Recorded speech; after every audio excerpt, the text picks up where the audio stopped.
videos and no flashes. And please don't press any button. Especially the red ones, especially these ones. These are missiles. Yeah. Oh. Yeah. Once again, welcome to the bridge. I'm Michael. I'm from Philippines. I'm doing a 8 to 12 watch. I'm a third officer. I'm in charge of navigation, passage planning. Yeah. And there's another guy who's safety. He's doing 12 to 4 watch. And chief officer was doing a 4 to 8 watch. The bridge is manned 24/7. I'm just gonna show you some equipment that we use here in the bridge. For example, this one is a stabilizer. What is a stabilizer? It's like a wing from the airplane that extending 3 meters the middle of the ship and about 1.5 width of it. It reduced the vessel rolling up to 90%. So what we experience is just 10%. So without them, you feel like you're inside the washing machine inside the passing the grate. So it's really hard without them. This one right here, the monitor is OLEX. What's OLEX? OLEX is connected to our GPS and echo sounders. It keeps recording the track of the vessel, not only our vessel, also those vessels who had an OLEX as well.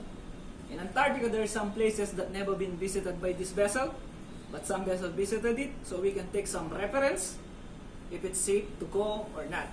You can see the depth of the area and anything else, also the positions. And in front of me, yeah, you can come on this side if you like to, so you can see. In front of me, these 3 monitors right here, 2 of them are radar. This one and that one is a radar. Radars are really helpful, especially when we are navigating in Antarctica at night or even if it's the low visibility. They used to detect any hard object at the surface of the water.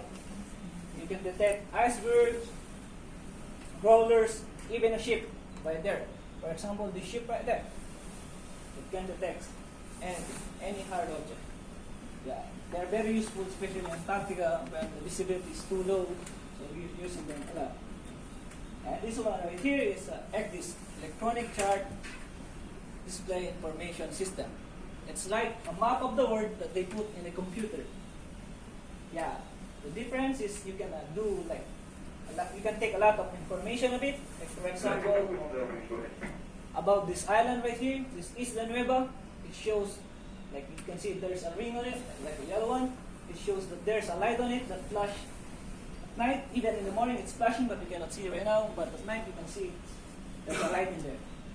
Yeah, you can even see the depth of the area and anything else. And no-go area. Okay, And on that top right corner, that's a sonar. Like what I said, there is some place in Antarctica that never been visited.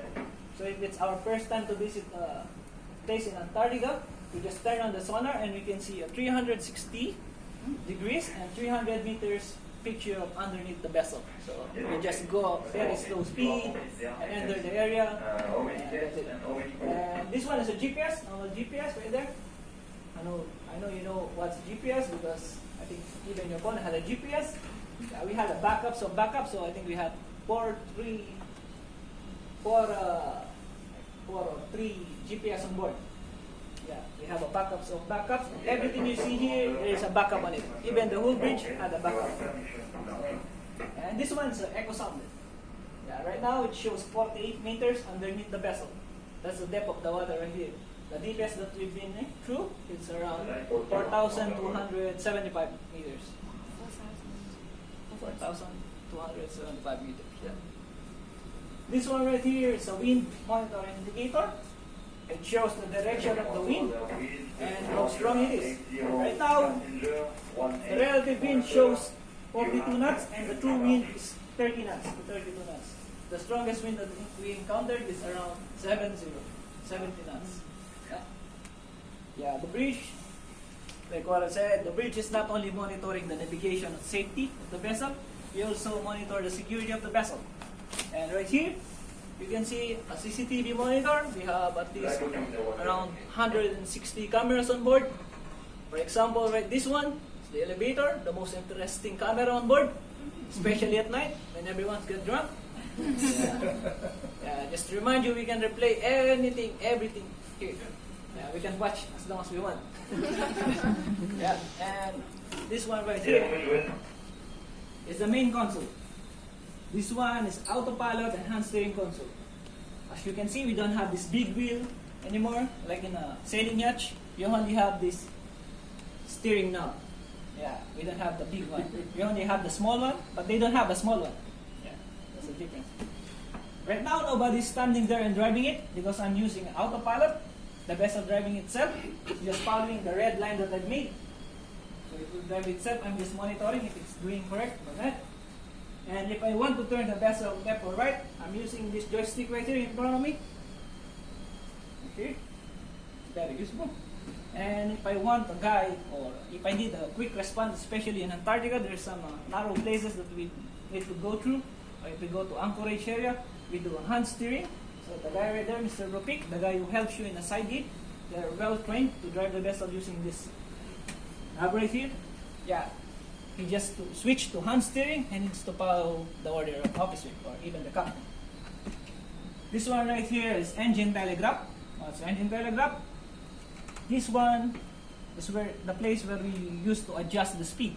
So as you can see, right now we're doing more or less 8.99 knots. Yeah, we can do up to 16 knots maximum speed. It depends on the weather condition. And we're almost there in the paddle station, so we don't need that much speed. But when we are crossing Drake, yeah, we want you to feel more comfortable, so we're doing like full head, like the best of the speed of the vessel. And next is this one. It's a bow thruster. What's a bow thruster? If you embark a Zodiac, you can see a propeller in forward part of the vessel that shows where's the location of the bow thruster. Bow thruster helps to turn the vessel 360 degrees easily. Yeah, it's only effective up to 4 knots. If you're doing 8 knots, yeah, it's not so effective anymore. Yeah, it helps us to go alongside berthing or unberthing. Yeah, you'll see later on in Ushuaia, we can do a parallel movement of the vessel. That's because of the help of the bow thruster. This one is a C-joy. What's C-joy? C-joy is connected to all this device. If the captain switches the C-joy,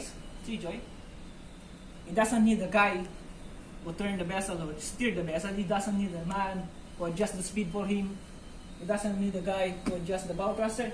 He will use this knob right here, joystick right here to control the vessel. He can, sorry. I'm just kidding, it's off. Yeah, he can turn the vessel 360 using this one. He can move the vessel ahead, astern, or even a parallel. It depends on him. Without any help, you can use this one. Yeah, especially in Antarctica, there's some places that it's not safe to anchor, or it's really deep to use our anchor, or it's too narrow. So he will use this one. He will just use this one and keep the vessel in one position without moving it. Even the swell or waves hit us, it will stay in one position, easily. Yeah. And I think that's it. If I discuss more, you'll never have a chance to ask a question. If you have any question, you can ask a question. What's the maximum depth to use the anchor? We had 9 shackle on starboard sides. That means it's around 27 meters per shackles. So it's safe to anchor at least 120 meters. Any questions? Oh, I think this fish is nice. What's the hull made of? What is the hull? Is it like what's the for it to go through the ice? Is it steel? Like is the hull steel? Yeah, this vessel is full steel. Okay. Yeah, the difference between a normal vessel with us, we are using X bow, and the other vessel, like a normal vessel, a common vessel using a bulbous bow. We have X bow, means like crossing the Drake. It's cutting the waves, and normal bulbous bow, it's a slam on the waves, so they create a lot of vibrations. It's not good with the vessel because it makes stress on it. But our vessel had a really sharp bow, so it's cutting the waves. But the disadvantage, we pitch a lot. Right. Okay, I hope that helps. What's the draft on it? 5.3 meters. So quiet, that's good. You have the stabilizer out, so that's which out. means Yeah, that you have a that backup helps. stabilizer. Yeah, so if I bring them in, probably you're gonna feel these waves, so it's better to bring them out. If you want to see them, you can go on deck 7. Just lean outside, but don't go too much. You might fall. So you can see them outside. What's the who cleans it? How often do you have to have it cleaned? You know, do you get barnacles on the bottom or anything, or is the Yeah, water too like clean? normal procedure, every 3 years, the vessel needs to go in a dry dock. So you need to clean the hull of the vessel. And do you get much build up on the hull? You said? No, actually, because we are moving a lot. Yeah. Those vessels who had a lot of barnacles on it, those guys used to anchor a lot, Yeah. like a cargo vessels, Okay. like the vessel that I've been through before. Yeah. Anything else? How many engines? Sorry? How many engines? Engines, we have 4 engines. We have 2 big and 1 small. They are diesel generators, so we convert the electricity to power, so we can rotate those shaft and the propeller. On the head and back? Totally. No, we only have in the app. We don't have You it don't have proper. it. That's propeller is bow thrusting. Yeah. On the app are the shafts and propellers. When you're on the top deck and you just look Yes. down, I think here, it looks like there's like little water sprays. There's like little pipes with Right water here. sprays. Yeah, no, in the front of the bow, there's little metal arms, Yeah. as if to spray water. Yes. Those are windows washers. Ah, for that. For We also have in here, right there. Right. Yeah, like what I said, if I'll tell you everything here in the beach, it takes like 1 day. Yeah. Yeah, that's why I Yeah. asked you if you want to ask questions. Yeah. Anything else? Any question? So when you Apart? explore unexplored regions, it gets recorded and it will be transferred to the other ships as well. Yeah, like what I said, the OLEX is transferring data from other vessels, Okay. and we are sending data also. Like for example, this one, San Arawa. I was telling me I need to turn. Yeah, that's the one. Yeah, like for example, this San Arawa, it's sending a message to us, unbroken message, so we can see his name. Even his data, we can see it here. That's AIS, Automatic Identification System. That's it. You can see the data of him, where is he going, how deep is, how long is that vessel. Yeah. Does this go down ever? You know, does the technology fail Fail? And my and the screens go blank? No. It depends. I've been in a cargo vessel and we do had blackouts. Yeah. So they will shut down, but they turn on immediately because they have an emergency generator. And I think that's it. Yeah, there's another group Yes. waiting right there. Thank Sorry you. about that. Thank That's you. it.